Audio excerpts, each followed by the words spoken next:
Assalamualaikum warahmatullahi wabarakatuh. Selamat datang di channel As by Story. Jangan lupa like, komen, dan subscribe, serta aktifkan lonceng notifikasi agar tidak ketinggalan cerita menarik lainnya. Sekarang, mari kita mulai ceritanya. Belum selesai, Inka melirik sinis lalu mendengkus. Bisa-bisanya pertanyaan itu lolos dari mulut seseorang yang tidak ikut berkontribusi dalam mengerjakan tugas kelompok. Andai saja Inka tidak berpacu dengan waktu, tangannya sudah melayang di lengan cowok beralis tebal itu. Nanya doang, galak amat muka lo, keluh Ahmad lalu menggeser kursinya menjauh. Bisa diam, Inka memasang wajah ketus. Ahmad mengulum bibirnya dan tidak lagi bersuara. Inka menghela napas panjang, merasa miris dengan dirinya sendiri. Kenapa ia harus terjebak bersama dua laki-laki yang tidak punya kepekaan membantu? Sebelum jarinya menari di atas keyboard, Inka sempat melirik Bayu. Laki-laki berambut cepat itu sibuk menatap layar ponselnya dengan senyum lebar. Melihat sekilas saja Inka bisa tahu apa yang ia tonton. Bukan rahasia umum lagi jika Bayu sangat menyukai stand-up komedi. Bahkan katanya, Bayu berencana ikut audisi stand-up komedi. Padahal Bayu bukan pribadi yang humoris. Itu kesimpulan yang bisa Inka ambil selama 3 tahun sekelas dengannya. Kalau boleh jujur, Ahmad malah lebih lucu. Sebenarnya Inka ingin menangis. Selain karena Ahmad dan Bayu, Inka tidak tahu tugas presentasi mereka harus selesai hari ini. Setahunya, tugas dikumpul 3 hari lagi. Namun, untungnya yang belum selesai tinggal PowerPoint. Meski begitu, waktunya mepet. 10 menit lagi Pak Harto masuk. Inka masih berjuang. Keningnya mengernyit dalam, memastikan tidak ada yang salah dalam tugasnya. Tiba-tiba pintu terbuka. Astaga, Inka terperanjat ketika pintu ruang kelas terbuka. Sebelah tangannya terangkat mengelus dada, menenangkan jantungnya yang berdegup cepat. Ternyata Bima. Inka pikir Pak Harto. Guys, Bima, ketua tingkat berbadan subur yang tadi mengagetkan Inka menginterupsi di balik meja dosen. Perhatiannya sebentar, hening. Semua mata tertuju ke depan. Inka tahu doa apa yang memenuhi kepala teman sekelasnya. Sejujurnya, ia juga mengucap doa yang sama. Bima diam, mengedarkan pandangannya dengan senyum tertahan. Mungkin Bima menikmati ekspresi penuh harap teman-temannya. Jadi, Bima menggantung kalimatnya. Inka menggeleng pelan kemudian kembali melanjutkan tugasnya. Malas menunggu Bima yang memang suka usil. Lo mau ngomong apa sih Tambun? Teriak seseorang. Inka tersenyum sambil terus fokus menatap layar laptop. Tahu siapa pemilik suara tidak sabaran itu? Siapa lagi kalau bukan Wulan Febiana? Sahabat sekaligus teman indekos Inka. Iya. Hari ini Pak Harto enggak bisa masuk. Yeao. Hampir setengah dari penghuni kelas bersorak lega. Kenapa bisa sebahagia itu? Dosen berusia lebih dari setengah abad itu memang terkenal killer. Bikin mahasiswa nangis. Sudah biasa. Bikin mahasiswa mengulang tahun depan. Sudah sering. Dikasih nilai error. Ini, apalagi? Seandainya Pak Harto yang masuk dan kelompok Inka ketahuan belum menyelesaikan tugas, bisa dipastikan Inka dan 2 temannya dianggap tidak hadir dalam 3 kali pertemuan. Inka mengucap syukur dalam hati, hari ini ia selamat. Jangan senang dulu, teriak Bima. Keadaan kelas kembali hening.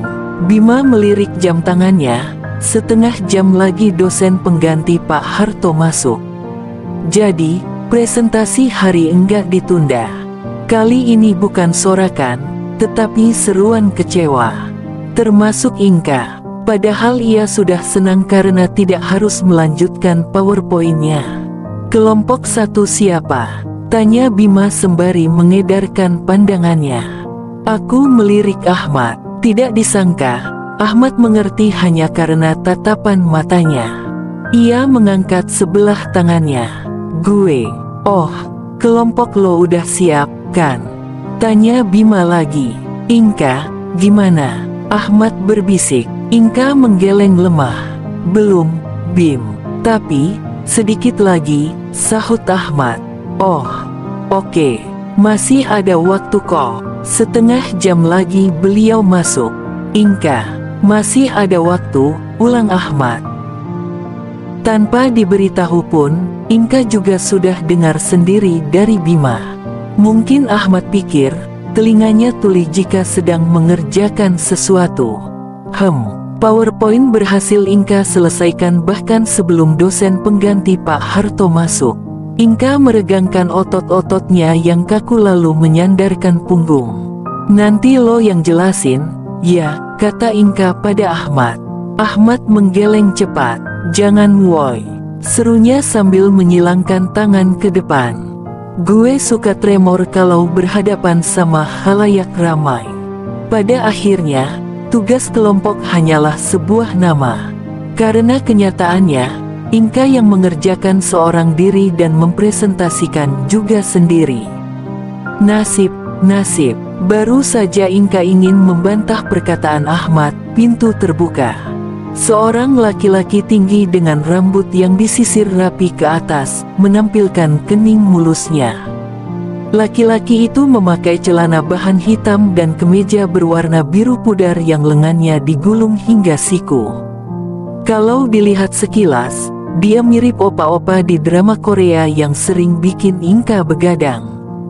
Selamat pagi, sapanya dengan senyum tipis. Pagi, Pak. Sepertinya kalian sudah dengar dari ketua tingkat kalau hari ini Pak Harto tidak bisa hadir. Jadi, saya yang akan menggantikan beliau. Cuma hari ini, Pak.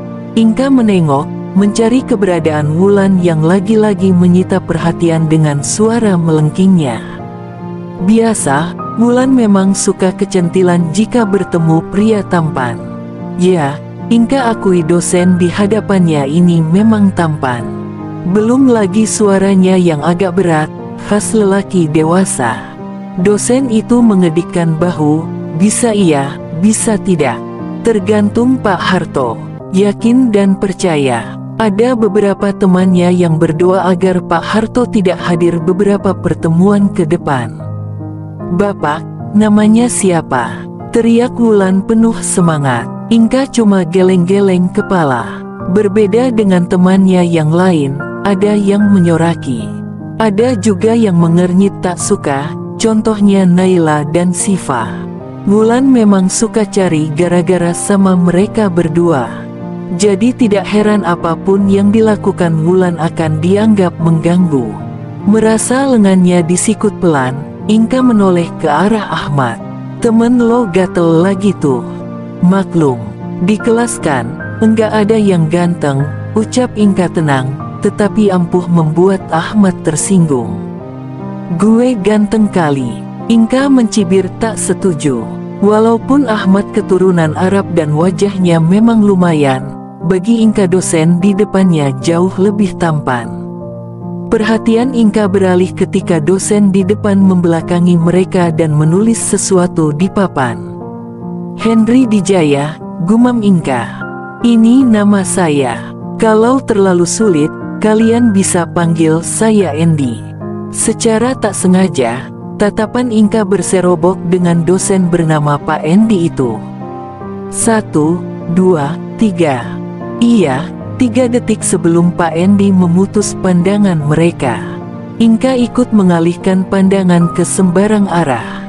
Tadi itu apa? Oke. Kelompok 1 bagaimana? Siap, tanya Pak Andy sambil membuka laptopnya. Siap, Pak. Ahmad melirik Inka lalu mengambil laptop di atas meja. Inka, ayo. Silakan presentasikan tugas kalian. Ahmad maju lebih dulu, disusul Inka dan terakhir Bayu yang tampak acuh tak acuh. Terhitung dari Inka meninggalkan kelas, numpang di mobil pacarnya Wulan ke halte depan kampus. Sudah 2 jam Inka menunggu kakak sepupunya, Kak Ade. Kalau terjebak macet, rasa-rasanya tidak mungkin. Kak Ade jagonya dalam aksi salib menyalip di antara kemacetan. Dihubungi berkali-kali pun, nomor Kak Ade tidak juga aktif. Inka menyerah, ia akan memesan taksi atau ojek online. Apapun boleh, asal ia bisa cepat pergi dari sini. Inka takut karena langit semakin menggelap. Di halte juga cuma ada dirinya seorang. Pikiran negatifnya makin menjadi ketika Inka tak kunjung mendapatkan driver. Mulai dari dirampok, digoda pria urakan yang kebetulan lewat atau terburuknya ia diculik. Tubuhnya dibelah-belah dan organ tubuhnya dijual. Inka bergidik ngeri. Baterai ponselnya juga mulai menipis. Lengkap sudah. Inka terduduk lesu, menunggu keajaiban. Kak Ade datang atau seseorang yang ia kenal lewat. Namun, ketika mobil perlahan menepi di halte, Inka segera memasukkan ponselnya ke dalam tas. Inka bersiap lari kalau ada orang asing yang keluar dari sana. Kaca mobil perlahan turun. Inka menunggu dengan cemas. Inka, kan? Pak. Inka bernapas lega. Bukan penculik ternyata. Belum pulang, tanya Pak Endi. Inka sedikit menunduk. Nunggu kakak saya, Pak. Oh, bukannya kamu pulang dari tadi? Inka meringis sambil mengangguk pelan. Kakak kamu masih jauh. Mungkin, Pak. Kok mungkin? Inka menggaruk kepalanya yang tak gatal. Nomornya enggak aktif. Mau saya antar? Tawar Pak Endi tanpa pikir panjang. Inka sempat tertegun, tetapi dengan cepat ia menjawab. Enggak usah, Pak. Satu hal yang Inka tanam dalam kepalanya sejak dulu adalah jangan mempercayai laki-laki. Terlebih yang baru dikenal, seperti Pak Endi. Di balik penampilan rapi dan tenang, siapa yang tahu tabiat aslinya? Yakin, ini sudah mulai gelap, loh. Iya, Inka tahu sekarang sudah gelap. Ini waktu yang paling pas bagi pelaku kejahatan beraksi. Namun, Inka juga takut menerima tawaran Pak Endi. Iya, Pak, Bapak duluan aja, saya enggak apa-apa kok. Saya enggak akan macem-macem sama kamu, kata Pak Endi seakan tahu apa yang ada di kepalanya. Inka meringis tak enak hati karena berpikir yang tidak-tidak. Sekali lagi Inka menimbang-nimbang. Diculik dosen atau diculik orang asing? Inka, iya, Pak. Inka membuka pintu. Maaf ngerepotin, Pak. Enggak masalah. Saya justru lebih merasa bersalah kalau tidak tawarin kamu. Inka tersenyum canggung lalu memasang sabuk pengaman. Untuk kali ini saja, Inka pulang dengan laki-laki yang baru dikenalnya. Toh, mereka hanya bertemu sekali. Inka yakin, pertemuan selanjutnya Pak Harto yang akan masuk. Semoga dugaannya salah.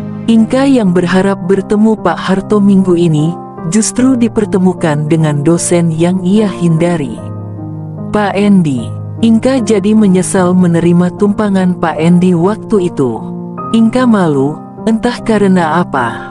Untungnya ia kebagian kursi di barisan paling belakang. Inka bisa bersembunyi di balik punggung teman-temannya. Meminimalisir mata mereka bertemu. Pak. Wulan yang duduk di sebelah Inka mengangkat satu tangannya tinggi-tinggi. Kan, niat menghindar, pandangan Pak Endi malah terfokus ke arahnya. Inka segera menundukkan kepalanya. Kok Pak Harto belum masuk? Kondisi beliau belum memungkinkan. Jadi, saya masih. Kalau minggu depan, Pak, potong Wulan. Kalau saja tidak ada dosen di depan sana, sudah dari tadi Inka membekap mulut Wulan. Teman sekelasnya yang terbiasa melihat tingkah Wulan hanya geleng-geleng kepala. Tetapi, mungkin tidak untuk Pak Endi. Kemungkinan besar Pak Harto masuk minggu depan. Kalian berdoa saja, semoga beliau segera pulih. Semoga Pak Endi lagi yang masuk. Amin. Wulan berdoa dengan suara amat pelan. Wulan, tegur Inka. Bisa-bisanya sahabatnya ini berdoa agar Pak Harto tetap sakit. Emang lo suka kalau Pak Harto yang masuk? Tentu tidak. Tapi, Inka tidak sejahat Wulan. Makanya, angkat tangan lo dan doa sama gue. Kali ini, Wulan bahkan tampak khusyuk memejamkan mata dan menengadahkan kedua tangannya di depan dada. Inka segera menarik tangan Wulan turun. Takut Pak Endi melihat dan menegurnya. Lan, diem. Wulan mengacungkan ibu jarinya lalu bersandar di kursinya. Oke, kita lanjutkan presentasi minggu lalu. Kelompok selanjutnya silakan maju. Kelompok kedua maju tanpa ragu. Berbeda sekali jika yang ada di depan sana Pak Harto. Meskipun mereka percaya diri dengan tugasnya, Pak Harto selalu saja mencari celah untuk dikoreksi. Bagi Pak Harto, apapun yang disodorkan padanya harus sempurna. Minggu lalu, Inka juga merasakan hal yang sama. Inka tidak tertekan. Pak Endi tidak pernah menyela penjelasannya. Saat sesi tanya jawab pun, beliau tidak segan membantu Inka jika ada pertanyaan yang sulit. Benar-benar dosen idaman. Beb, Inka menoleh. Apalagi, Wulan memang punya panggilan khusus bagi Inka. Beb, entah kenapa, Inka tidak ingin tahu dan tidak ingin bertanya. Nanti lo pulang sendiri, ya, kata Wulan setengah berbisik. Inka mengangguk, tetapi matanya tetap fokus ke depan. Mau kemana lo? Jalan Beb, ama pacar. Emang elo, jomblo? Inka tidak merasa tersinggung. Jomblo itu bukan aib. Selama ini, Inka juga bahagia-bahagia saja hidup tanpa pacar. Seperti lagu dari Oppie Andaresta. I'm single and very happy. Awas lo, jangan pulang tengah malam. Gue kunciin baru tahu rasa, ancam Inka. Bukan tanpa alasan Inka melayangkan ancaman barusan. Beberapa kali, Wulan suka lupa waktu dan pulang tengah malam. Belum lagi kebiasaannya yang suka menghilangkan kunci duplikat. Mau tidak mau, Inka harus bangun tengah malam untuk membukakan pintu. Iya Beb, nanti gue beliin Ciki sama Kinder Joy. Yeah. Apaan? Emang gue bocah? Martabak aja, Lan.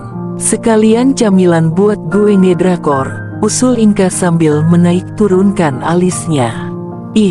Lama-lama ngelunjak. Suara Dehaman menginterupsi Inka dan Wulan. Keduanya kompak diam. Lagi-lagi pandangan Inka bertemu dengan Pak Endi. Wulan sih. Hari Minggu adalah hari tidak mandi sedunia. Inka juga berpegang teguh pada slogan itu. Alasan pertama adalah, Inka tidak kemana-mana. Jadi, atas dasar apa ia harus mandi? Alasan kedua, satu-satunya teman kosnya, Wulan tidak masalah atau memang Inka tidak bau sama sekali. Dan ketiga, jika sudah berhadapan dengan drama Korea Inka tidak akan beranjak dari kasur kecuali ada panggilan alam. You know, lah. Beb, teriak Wulan diikuti gedoran di pintu kamarnya. Apa? Balas Inka tanpa mengalihkan pandangan dari layar laptopnya. Makan, yok, pas sekali. Episode 8 dramanya baru saja selesai. Inka menutup laptopnya, turun dari tempat tidur, dan membuka pintu kamarnya. Makan apa? Mie aja.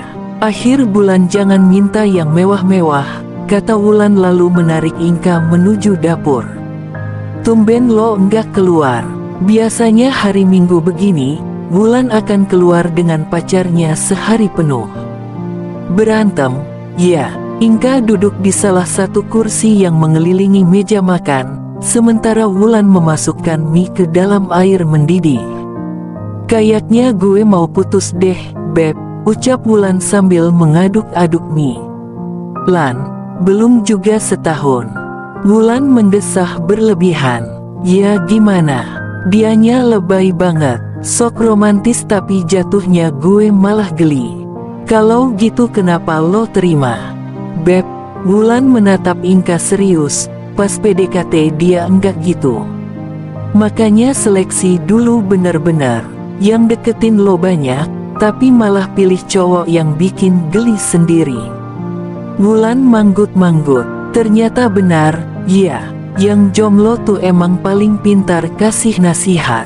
Dari nada suaranya saja Inka tahu, Wulan sebenarnya sedang mengejek status jomblonya. Kan, lo yang mulai cerita. Lo yang pancing. Gue, kan, cuma kasih saran. Wulan menghela napas panjang, ingin membalas lagi namun segera Inka potong. Lan, Nyinya. Wulan berbalik cepat, mematikan kompor, memindahkan mie ke atas piring sementara sisanya ia taruh di mangkuk beserta kuahnya. Inka memang suka mie goreng dan Wulan sebaliknya. Di sela-sela kegiatan makannya, Inka kembali mendengar Wulan menghela napas. Inka terpaksa meletakkan sendoknya dan memusatkan perhatiannya ke depan. Kenapa lagi? Gue bingung, Beb. Kalau mau putus, gue kasih alasan apa? Jujur aja. Wulan menggeleng, tidak setuju. Enggak, nanti dia bilang, aku bakal berubah kok. Gue balas apa? Inka ikut berpikir. Atau lo posting foto sama cowok lain? Alis Wulan terangkat tinggi. Wah, cari gara-gara lo. Lagian, putus aja kok susah banget. Iya, ya, ini semua gara-gara Pak Endi. Inka mengernyit. Kenapa jadi Pak Endi yang salah? Setelah lihat Pak Endi, gue jadi pengen cari cowok kayak Pak Endi, kata Wulan dengan mata berbinar-binar. Yang enggak alay, pintar, dewasa, ganteng, baik hati, murah senyum. Wah, pacaran aja sama Pak Endi, biar lo sering-sering ninggalin gue sendiri di kosan. Senyum Wulan merekah. Cie, ngambek karena enggak diajak. Diajak pun, Inka mana mau ikut. Lebih baik ia berdiam diri di kosan. Berbanding terbalik memang dengan Wulan yang senang berada di luar. Tapi katanya ada mahasiswi yang mau ngekos di sini. Tahu dari mana? Ibu kos. Tapi belum pasti juga sih. Kos-kosan yang lebih cocok disebut rumah ini masih punya satu kamar kosong di lantai 2. Tepat di sebelah kamar Wulan. Kalau Inka ada di lantai 1. Berhadapan langsung dengan ruang tamu. Dulunya, Inka tidak tinggal di sini. Ia tinggal bersama tantenya dan rumahnya lumayan jauh dari kampus. Tak jarang Inka terlambat karena terjebak macet. Baru setelah setahun saling mengenal, Wulan mengajak Inka tinggal bersama. Sampai sekarang, Inka yang tengah asyik menatap layar laptop, menonton drama tentu saja. Segera beranjak ketika mendengar ketukan pintu dan seseorang memanggil namanya. Inka kenal suara itu. Nadia, ada apa? Perempuan berhijab yang masih duduk di bangku SMA itu tersenyum lebar. Itu Kak, disuruh Mama rapiin kamar kosong di lantai 2. Oh, orangnya jadi pindah?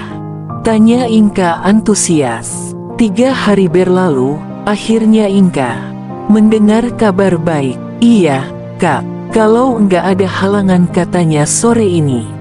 Inka membuka pintu lebar-lebar dan menggeser posisi agar Nadia bisa masuk. Aku bantuin, ya, tawar Inka semangat. Enggak usah, Kak, tolak Nadia dengan halus. Ya udah, aku beresin ruang tamu sama dapur aja, usul Inka tersenyum lebar. Iya, Kak, tidak banyak yang Inka kerjakan. Karena dasarnya, Inka dan Wulan bukan perempuan yang senang melihat ruangan berantakan. Walaupun Inka sendiri suka malas mandi dan senang maraton menonton drama, bukan berarti ia tidak membereskan barang-barang yang berserakan. Begitupun Wulan, jarang di kosan tapi kamar Wulan sangat-sangat rapi dan bersih. Mereka juga kadang bergantian membersihkan satu kamar kosong di lantai 2 sembari menunggu seseorang menempati kamar itu. Selesai membersihkan, Nadia memilih tinggal menemani Inka menonton TV sembari menunggu penghuni baru sampai. "Kak Wulan kemana, Kak?" "Biasa, jalan sama pacarnya," jawab Inka tanpa menoleh. "Hehi, punya pacar baru ternyata." Inka menggeleng cepat. "Udah lumayan lama mereka. Mau setahun." "Oh, kali ini langgeng ya, Kak," timpal Nadia diakhiri tawa ringan. Inka mengangguk setuju. Wulan yang sering gonta-ganti pacar sudah menjadi rahasia umum. Ibu kosnya bahkan tahu. Wajar sih. Wulan itu punya tipe muka yang sekali lihat, pasti orang-orang akan berpendapat sama. Cantik. Jadi, tidak heran banyak pria yang mengejar-ngejar Wulan. Kata Wulan, putus satu tumbuh 10. "Assalamualaikum, Nadia." Ibu kos muncul di depan pintu yang dibiarkan terbuka. Ada Inka. "Orangnya udah datang, Nak. Ayo kita bantuin," titah bu kos pada anaknya. "Iya, Ma." Inka tidak tinggal diam. Inka tahu betul bagaimana repot dan banyaknya barang ketika pindah. Tambahan 2 orang yang membantu tidak akan cukup. Kecuali, kalau penghuni baru itu cuma bawa diri. Inka mengekor di belakang Nadia. Begitu sampai di halaman depan, Inka melempar senyum paling ramahnya pada perempuan berambut panjang bergelombang yang juga tersenyum ke arahnya. Tanpa sadar, mata Inka bergerak dari ujung kepala hingga ujung kaki perempuan berlesung pipi itu. Wajahnya segar khas anak baru yang belum mengenal kejamnya dunia kampus. Tapi kalau dilihat-lihat, perempuan itu mirip seseorang. Mukanya tidak asing. "Siapa?" "Ya, makasih, Bu," kata perempuan itu ketika ibu kos dan Nadia masuk ke rumah menenteng paperback berukuran sedang. Inka baru sadar karena telah bertindak tidak sopan. "Masih banyak barangnya. Aku bantuin." Perempuan itu menengok ke belakang. Sepertinya masih ada orang di sana, sedang mengubek-ubek bagasi. "Sisa koper sama barang-barang berat, Kak. Biar kakak aku aja yang bawa," jawabnya dengan senyum teramat manis. Inka manggut-manggut dengan masih mempertahankan senyum di wajahnya. "Hera, Kak." Perempuan itu mengulurkan tangan kanannya. Sementara tangan kirinya mengamit boneka lumba-lumba berwarna pink dan paperback kecil.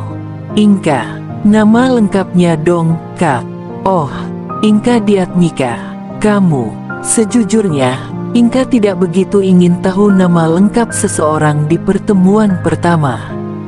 Tetapi, tidak enak kalau Inka tidak tanya balik. "Herani Dijaya."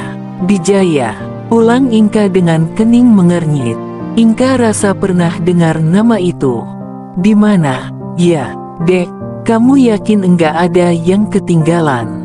Inka menarik cepat tangannya dan menatap laki-laki jangkung yang tengah melangkah ke arahnya. "Nah, itu dia yang punya nama belakang Dijaya. Kalau ada, kan, ada Mas yang nganterin ke sini." "Pak Endi." "Loh, Inka." Pak Endi sama terkejutnya. Inka berjalan pelan menuju ruang tamu sambil membawa secangkir teh hangat di tangannya. Jujur saja, Inka masih lumayan kaget ketika melihat dosennya tadi. Ditambah lagi adik dari dosennya ini akan menjadi teman kosnya. Untung dosennya ini hanya mengajar 2 kali pertemuan. Kalau Pak Endi menjadi dosen tetap, Inka akan menjamu Hera dengan baik selama tinggal di sini. "Diminum, Pak." Inka meletakkan cangkir di atas meja kemudian duduk dengan canggung. "Makasih." Pak Endi berhenti menyisir seisi ruang tamu dan meneguk teh di depannya.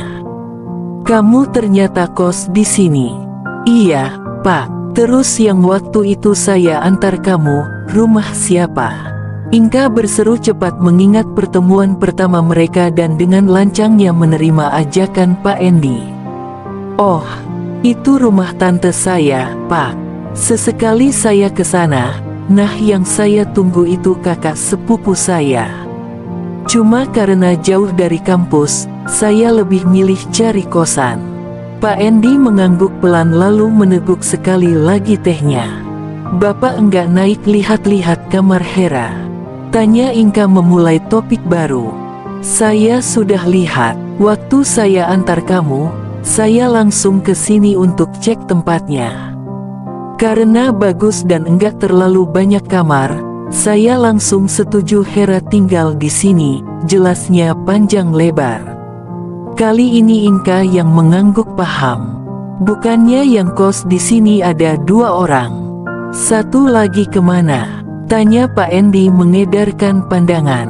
"Lagi keluar, Pak," jawab Inka tersenyum tipis. "Namanya Wulan. Mungkin Bapak masih ingat cewek yang paling semangat nanyain nama Bapak pas pertama kali Bapak masuk." Kening Pak Endi mengernyit sejenak. "Oh, ingat-ingat, yang itu." Pak Endi ikut tersenyum. "Kamu kenapa enggak keluar juga?" Inka mengernyitkan dahi mendengar pertanyaan random dosennya. "Kemana, Pak?" Pak Endi mengedikkan bahu.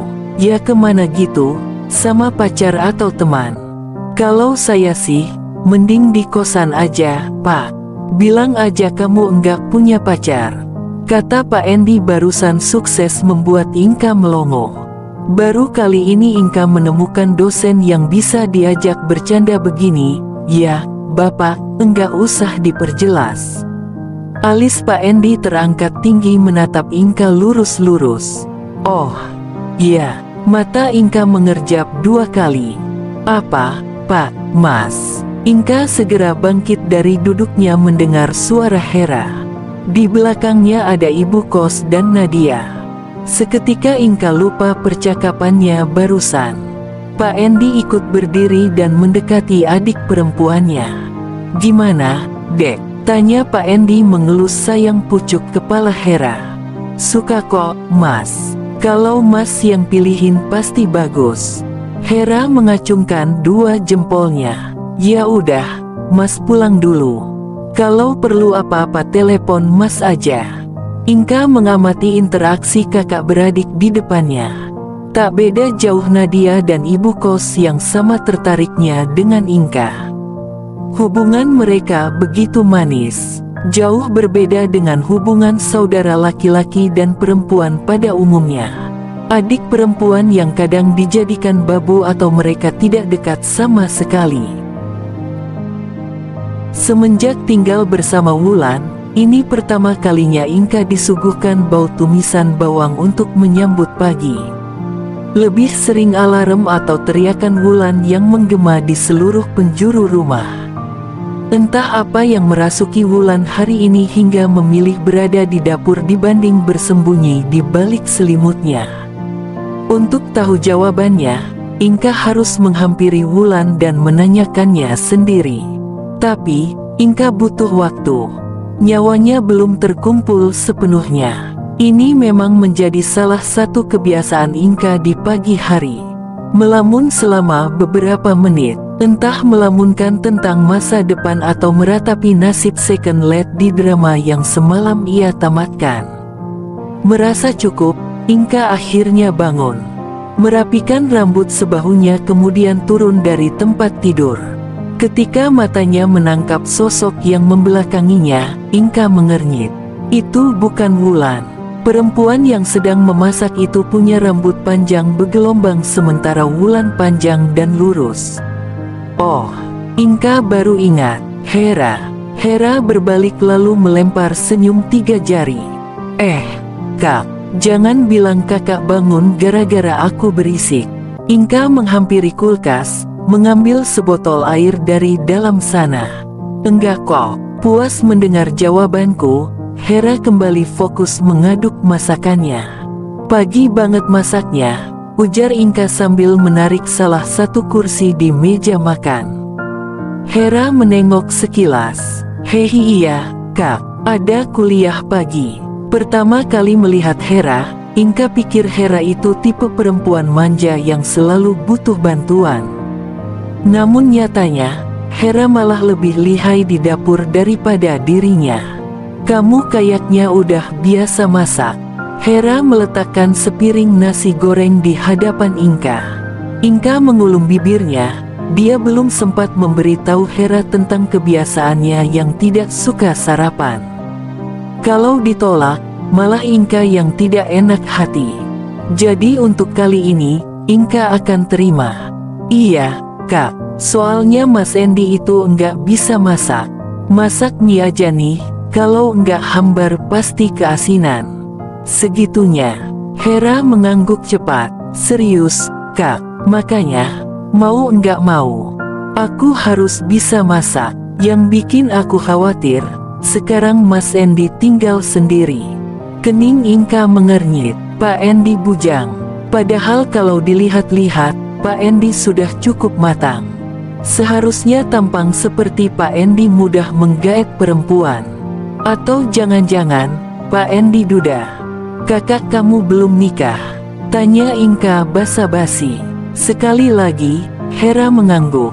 "Iya, Kak." Bujang lapuk dia, balas Hera diakhiri kekekan geli. Tanpa sadar, ujung bibir Inka ikut tertarik ke atas. Bukan karena lucu dengan nasib dosennya, tapi karena melihat Hera tertawa. "Suruh kakak kamu cepat nikah, biar ada yang masakin."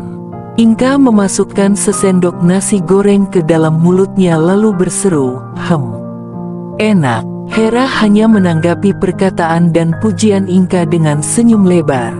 Di sela-sela kegiatannya menikmati sarapan, Inka terdiam begitu melihat Hera meletakkan 3 piring di atas meja. "Loh, banyak banget. Kamu makan 2 porsi." Hera ikut duduk di hadapan Inka kemudian menggeleng. "Ini buat Mas Endi sama Kak Wulan. Aku suruh dia kesini sekalian nanti bareng ke kampus." Inka tersedak dan hampir menyemburkan sisa nasi di dalam mulut saking terkejutnya. "Pak Endi mau kesini." "Minum, Kak." Hera menyodorkan segelas air. "Makasih." Inka meneguknya hingga tandas. "Kakak keberatan ya kalau Mas Endi sarapan di sini?" tanya Hera hati-hati. Tak ingin Hera salah paham, Inka segera menggeleng.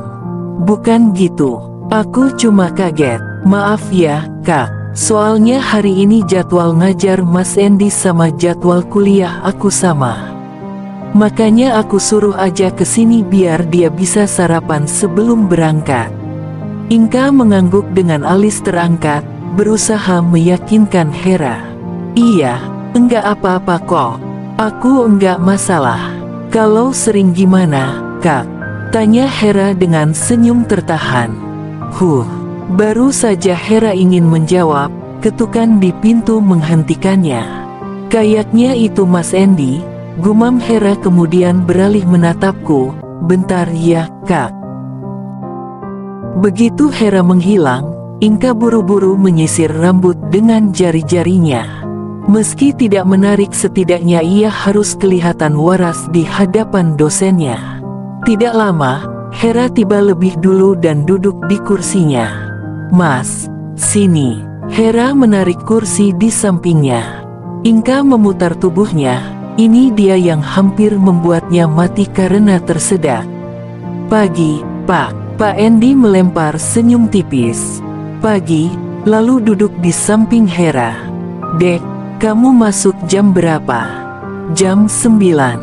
Makannya santai aja, Mas," jawab Hera sambil menepuk pelan pundak Pak Endi. Pak Endi mengangguk cepat kemudian menyantap nasi goreng bagiannya. Inka juga sama, meski canggung berada di satu meja bersama dosennya. Sebisanya mungkin, Inka tidak melarikan pandangannya ke arah Pak Endi. "Teman kamu yang satu lagi mana?" "Gagal." Inka segera mengangkat kepala mendengar suara Pak Endi yang sepertinya ditujukan untuknya. "Wulan, Pak, masih tidur. Dia kalau nggak ada kuliah emang susah bangun." Pak Endi mengangguk pelan. "Hari ini libur." Enggak, Pak. Maksud saya, kuliahnya sore. Makanya Wulan masih tidur. Kenapa, Mas? Kok nanya? Selah Hera. Pak Endi ikut menoleh. Sekarang mereka saling bertatap-tatapan. Hera yang tersenyum jahil sementara Pak Endi mengernyit. Emangnya Mas enggak boleh nanya? Inka juga enggak keberatan. Pak Endi melempar tatapannya pada Inka. Iya, kan? Mendapat pertanyaan mendadak, Inka melirik Hera lalu kembali menatap Pak Endi. Iya, Pak. Pak Endi tidak mengalihkan pandangannya selama beberapa detik. Panggilnya enggak usah Pak kalau di luar kampus. Anggap aja saya ini kakak teman kamu. Inka meringis tak setuju. Bener, Kak. Panggilnya Mas aja. Kayak aku gini, timpal Hera membuat Inka semakin terpojok. Mas. Inka sama sekali tidak terpikir memanggil dosennya Mas. Walaupun hanya mengajar di 2 pertemuan, Inka merasa harus tetap menghormatinya. Lagi pula mereka tidak sedekat itu. Susah, Pak. Lebih enakan manggil Pak. Hera mencondongkan kepalanya ke arah Pak Endi. Masih, mukanya tua banget. Pak Endi melotot tak terima. Enak aja, 28 itu masih muda ya, Dek. Hera beralih pada Inka. Kalau Kak Inka, umurnya berapa? Inka yang asyik menyimak obrolan kakak beradik di depannya melongo ketika Hera secara tiba-tiba mengajukan pertanyaan. Hah, 21, jawab Inka. Hera mengangguk pelan dan cukup lama. Matanya kemudian melirik Pak Endi yang duduk di sampingnya. Enggak beda jauh kok. Iya, kan, Mas? Apa sih, Dek? Desis Pak Endi. Apa sih, Mas? Ledek Hera. Padahal mereka berdua yang baru menempati rumah ini.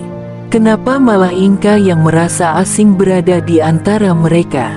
Inka tidak paham apa yang kakak beradik ini bicarakan. Beb, Inka yang tengah asyik bermain game di ponselnya, melirik sekilas ke arah pintu kamarnya.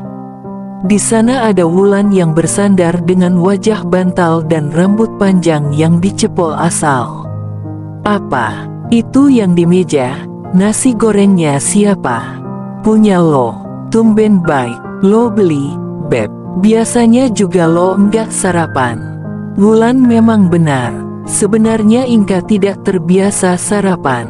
Alasannya macam-macam. Entah itu karena malas, tidak sempat atau ia terlambat bangun.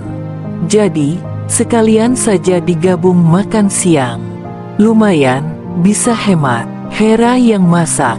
Hera siapa? Inka menjeda gamenya, melirik Wulan tidak percaya. Bisa-bisanya Wulan lupa. Jelas-jelas semalam mereka sempat berkenalan. Oh, seru Wulan. Sepertinya sudah ingat. Hera, astaga.